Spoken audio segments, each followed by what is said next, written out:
तो gas need news पर आपका स्वागत है। तो चलिए सबसे पहले बात कर लेते हैं जम्मू एंड कश्मीर के पहलगाम अटैक के बारे में। तो गैस आपको तो पता ही होगा अभी जो कश्मीर के पहलगाम में अटैक हुआ है जिस वजह से 27 लोगों का मौत हो चुका है एंड काफी सारे लोग वहां पर इंजर्ड भी हुए थे। तो अभी का अपडेट है कि सिक्योरिटी एजेंसीज ने उन टेररिस्ट का कुछ फोटोज एंड स्केच को दिखाए जहां पर उन टेररिस्ट का नेम लिखा हुआ था आसिफ फूजी, सुलेमान शाह एंड अबू तलहा। तो सिक्योरिटी एजेंसीज के द्वारा ये तीनों नेम ही अभी रिलीज किया गया है एंड देखते हैं और भी कितने नेम देखने को मिलता है। तो मेरे हिसाब से उन टेररिस्ट को इतनी कड़ी सजा मिलनी चाहिए जैसे कि वो 10 जन्मों में भी भूल ना पाए। बाकी इस हार्टब्रेकिंग न्यूज को लेकर बहुत सारे लोग अपना अपना ओपिनियन दिए। तो इसको लेकर सबसे पहले ग्रैंड मास्टर सिपू जी ने क्या कहा आप देखिए। वंदे मातरम। तुमने घर में घुस के जो किया है ना, अभी तक शांति चल रही थी 2-2.5 साल से। अब सुनो बे, तुम्हारे घर में जैसे तुमने नाम पूछा ना कि तुम हिंदू हो, नाम क्या है, और उसके बाद गोली मारी है, निहत्तों के ऊपर गोली मारी ना। एक तेरे को ये आदमी की जुबान याद रखना, और सबको बोल रहा हूं ये बात, तुम्हारे घर में भी घुस घुस के ना तुम्हारा नाम पूछ पूछ के, अगर तुम्हारे पिछवाड़े में इस बार अगर वही होगा तुम्हारे साथ जो तुमने किया, जो तुम कल्पना नहीं कर सकते हो। और बहुत दम से बोल रहा हूं, अपनी स्पेशल फोर्सेस, अपने भारत की सेना को जितना मैं समझता हूं, जितना मैं जानता हूं, तुम्हारे घर में जितने पीछे जो लगे हुए ना बे, ये बाजारों में नहीं मिलते जितने ये पीछे दिख रहे हो। किनके साथ मैं क्या करके आया हूं, अब तुम्हें ना बहुत जल्दी इसका पूरा तुम्हारे भी घर में घुस के होगा। क्योंकि अभी तक शांति चल रही थी, बॉर्डर के आर पार जो चल रहा बात अलग है, फौज के साथ जो चल रहा था अलग है। मासूम बच्चे, किसी के बच्चे लेके गए थे, महिलाओं के ऊपर तुम गोली चला रहे हो। तुम सबको ना घर में घुस कर, लोग कहते हैं वायलेंस में, वायलेंस अब दिखाएंगे तुम्हें। यहाँ पर अब इंटरनेट पे बात नहीं होगी, तुम लोग से वही बात होगी। और अब तुम्हारे पिछवाड़ों को अब तुम जहां बचा सकते हो बचाओ, क्योंकि यहाँ बात ये है, घर में तुम अंदर आ गए, जो की कल्पना और जो बहुत तमाशा, जो तमाशा करे ना, अबे तमाशा माशा नहीं, तमाशा दिखाए जाकर बहुत जल्दी ढंग से तुम्हारे घर में सालो तुम्हारी माँ। एंड रजत दलाल ने भी इस अटैक को लेकर क्या कहा आप खुद ही देख लो। भाई कश्मीर वाली घटना सबको पता ही होगी। मैं थोड़ा एक अजीब सा लगता है कि अपने देश में हो क्या रहा है। कोई भी लेके बंदूक किसी को मार रहा है, जिन लोगों का उस जमीन से लेना देना ही नहीं है, जिन्होंने कभी वहां कुछ ऐसा करा नहीं कि उनकी जान चली जाए, वो लोग घूमने गए थे एक जगह की सुंदरता देखने, और अब जिंदगी भर उनके जो परिवार है उसमें एक ऐसा वॉइड हो गया है कि वो भर ही नहीं सकता। तो भाई एक तो ऊपर वाला भाई सबको, उनकी आत्मा को शांति दे, और उम्मीद करूंगा कि भाई सरकार कुछ ऐसा करे कि मतलब ये चीजें हो क्यों रही हैं। हम आराम से तसल्ली से अपने देश में खुल के रह भी नहीं सकते क्या। एंड गाइस अनुराग दुबे ने भी इस चीज को लेकर रिएक्ट करे, आप देखिए। कश्मीर में कुछ भी नहीं बदला। मुझसे लोग पूछते हैं आप कश्मीर क्यों आते घूमने नहीं गए, इतने इंडिया में इतने टूरिस्ट प्लेस हैं। भाई कभी दिल से वो आवाज़ ही नहीं आई, दिल ने कभी वो सिर्फ महसूस ही नहीं कराया। रिपोर्ट के मुताबिक 25 टूरिस्ट मार दिए गए आज, 25 टूरिस्ट।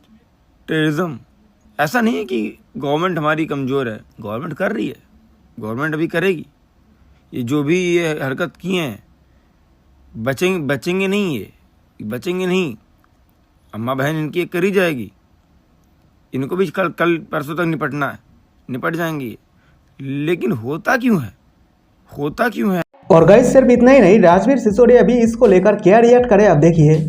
तो भाई ये पहलगाम वाली न्यूज तो पूरे देश ने सुन ली है, और अभी क्या होता है ना, हमेशा की तरह लोग कैंडल मार्च करेंगे, 2-4 दिन इस पे बात करेंगे सोशल मीडिया पे, देन भूल जाएंगे और मेन मुद्दों पे कोई बात ही नहीं करता।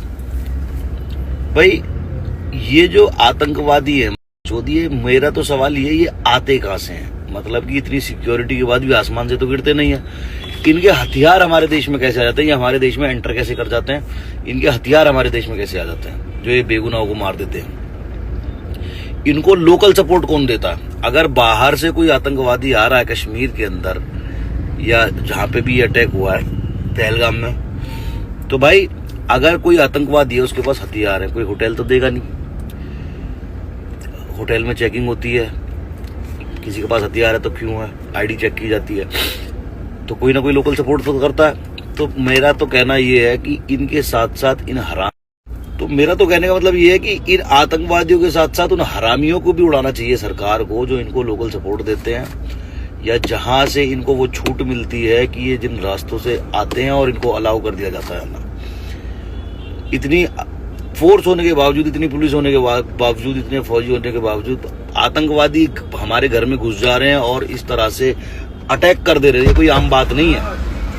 तो कहीं ना कुछ लूप है जिसके ऊपर सरकार को बात करनी चाहिए, लोगों को बात करनी चाहिए और इसका हल भाई निकालना चाहिए। और जो लोग चले गए इस अटैक में, उनकी फैमिलीज को भगवान शक्ति दे इस दर्द से लड़ने की और उनकी आत्मा को शांति दे।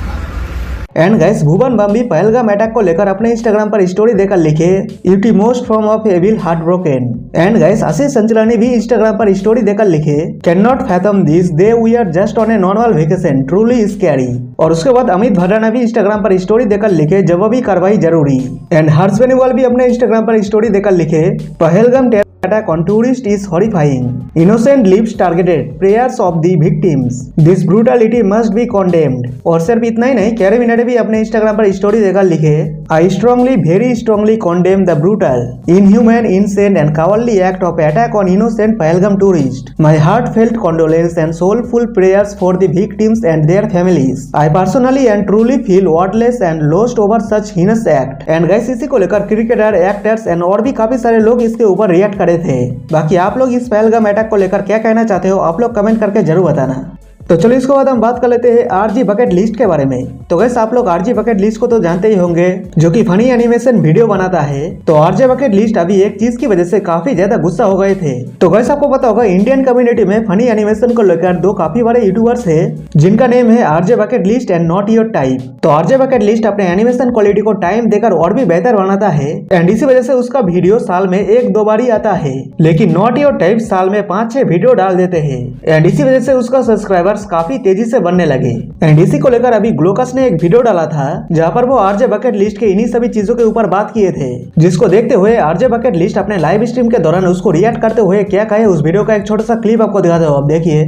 इंडिया के एक और relevant YouTube animator not your type की अगर बात किया जाए तो उनका केस तो भाई पूरा डिफरेंट ही है। उनको हर वीडियो पे मिलियंस में व्यूज मिल रहा है, अच्छे खासे ब्रांड डील्स कर रहे हैं, नेटफ्लिक्स तक के चैनल में उनका वीडियो हमको देखने को मिल रहा है। सो व्यूज और ब्रांड्स का टोटल करके देखें तो he is surely earning 10 to 20 lakhs per month. So why this difference? क्यों नॉट योर टाइप हर 1-2 महीने में एक नया वीडियो निकाल देते हैं, इतने सारे ब्रांडेड वीडियोस भी कर रहे हैं, जबकि आरजी बकेट लिस्ट को 1-2 साल लग जाते हैं एक वीडियो बनाने। दोनों चैनल्स के वीडियो क्वालिटी को आप मेजर करने जाओगे एनिमेशन वाइज, तो आरजी का एनिमेशन थोड़ा बेटर लगता है, रिफाइंड लगता है, एस्थेटिक। थोड़ा, उसने थोड़ा बोला, ठीक है।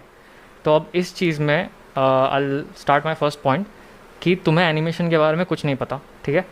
अगर तुम चलो ये तो उसने फिर भी पुरानी वीडियो उठाई है, बट फिर भी अगर तुम इस क्वालिटी को, ठीक है, और इस क्वालिटी से तुम कंपेयर कर रहे हो ना, और तुम बोल रहे हो कि ये थोड़ा डिफरेंस है, तो तुम्हें ना एनाटॉमी की नॉलेज है, आर्ट इन जनरल, आर्ट छोड़ो, तुम्हें क्वालिटी की ही नॉलेज नहीं है तुम्हें, ठीक है।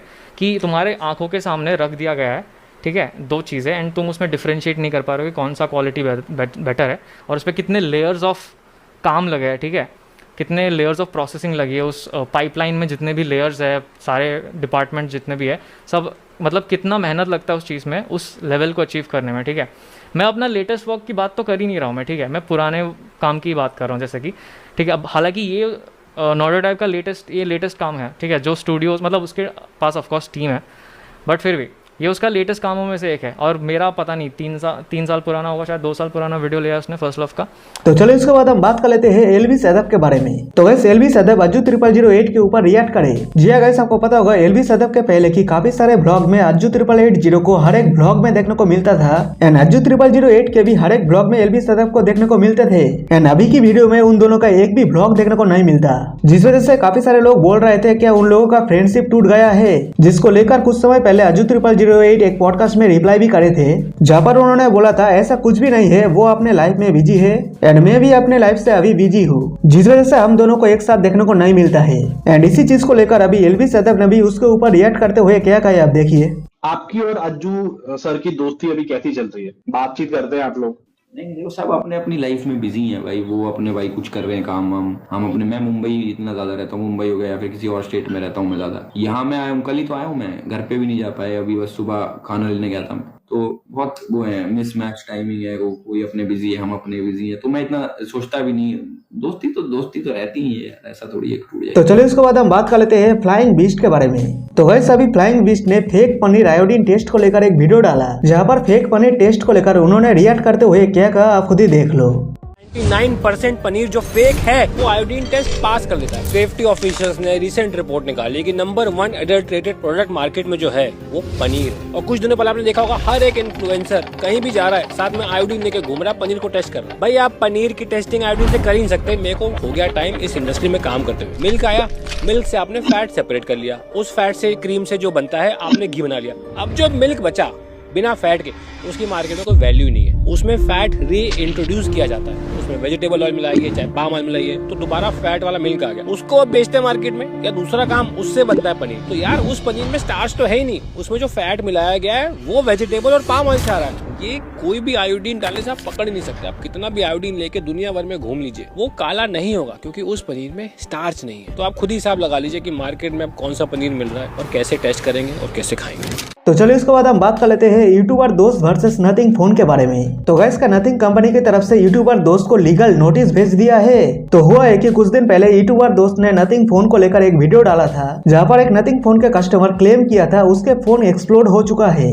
एंड उसके बाद वो जब कस्टमर केयर के पास गए थे जहां पर वो इस इंसिडेंट को बताए और बोला फोन को रिप्लेस करने के लिए, तब उनके तरफ से कोई भी रिस्पॉन्स देखने को नहीं मिला था। एंड इसी वजह से यूट्यूबर दोस्त अपने वीडियो में इस इंसिडेंट को लेकर बात किए, जिस वजह से उसको नथिंग फोन की तरफ से लीगल नोटिस भी आ गया, जिसको लेकर वो अपने रिसेंट वीडियो में क्या कहे थे आप खुद ही देख लो। ये देखो नथिंग फोन वालों की हरकत।